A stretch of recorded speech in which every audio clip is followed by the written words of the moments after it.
Today, let's talk about AirVis, a way to bring any room or area into virtual reality on the Vision Pro, allowing you to relive any memory. Currently, the Vision Pro lets you take spatial videos and photos, giving you a 3D look into the moment, which is cool, but there's no way to move your head without it looking weird. With the AirVis app, you can recreate an entire room in VR that you can move around in with 6 degrees of freedom. How it works is Gaussian splats, a rendering technique that's far too complicated for me to understand and explain, but basically allows you to create a realistic 3D scene by taking a lot of photos from many different angles. There are many other apps that do something similar like Polycam and Vario Teleport, but AirVis is one of the only ones that I've seen that allows you to move around in it on the Vision Pro. The app itself has many uploads from users showing off different places, like this large river, some malls, and even this bouquet of flowers at a supermarket.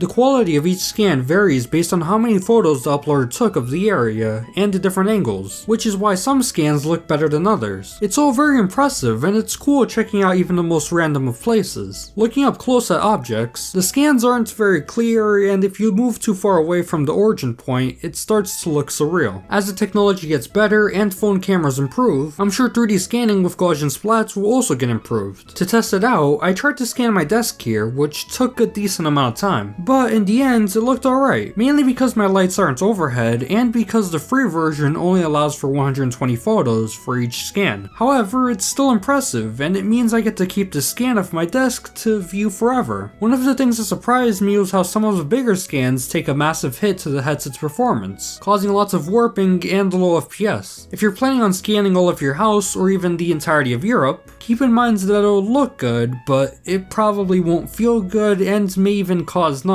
Overall, I recommend checking this app out. The Pro plan is $20 a month, which is extremely expensive, but it gives you a max of 300 photos for each scan, and more training steps for better quality. Anyways, make sure to like and subscribe for more videos just like this one. Thanks for watching, I hope you enjoyed, and take care!